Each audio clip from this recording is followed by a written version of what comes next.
Hello बच्चों, let's see this question. Give one negative effect of eutrophication. इस question में basically हमें एक नेगेटिव इफेक्ट बताना है यूथ्रोफिकेशन का। तो इस क्वेश्चन को हम सॉल्व कैसे करें? इस क्वेश्चन को सॉल्व करने के लिए हमारे पास एक की कॉन्सेप्ट है जिसका नाम है यूथ्रोफिकेशन। ये क्या होता है? ये एक प्रोसेस होता है। It is a process by which one body, one water body, or a part of it becomes progressively enriched with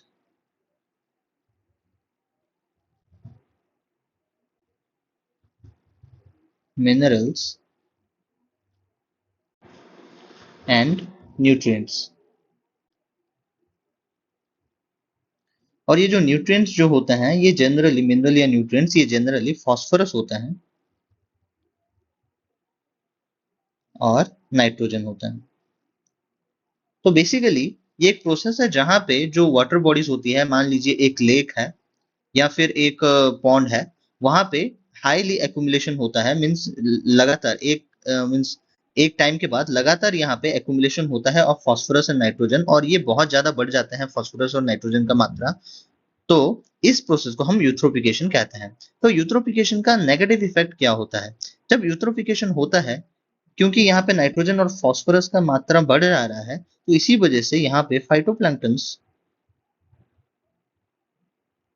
बहुत ज्यादा बढ़ जाते हैं। जब फाइटोप्लैंक्टन्स बढ़ जाते हैं, इसी वजह से जू प्लैंक्टन्स भी बढ़ जाते हैं, क्योंकि जो जू प्लैंक्टन्स होते हैं ये फाइटोप्लैंक्टन्स को ईट करते हैं।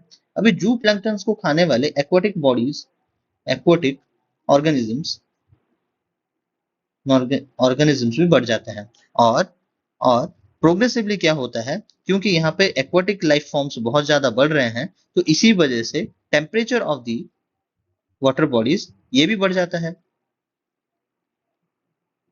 टेम्परेचर राइज होना शुरू हो जाता है, और जब टेम्परेचर राइज होना शुरू हो जाता है, यहाँ पे अल्गाल ब्लूम होना शुरू होता है। हमको पता है कि फाइटोप्लैंक्टन्स बढ़ गए हैं। हमको क्या पता है कि हमको पता है यहाँ पे फाइटोप्लैंक्टन्स के साथ साथ यहाँ पे algaes and many aquatic life forms, micro aquatic life forms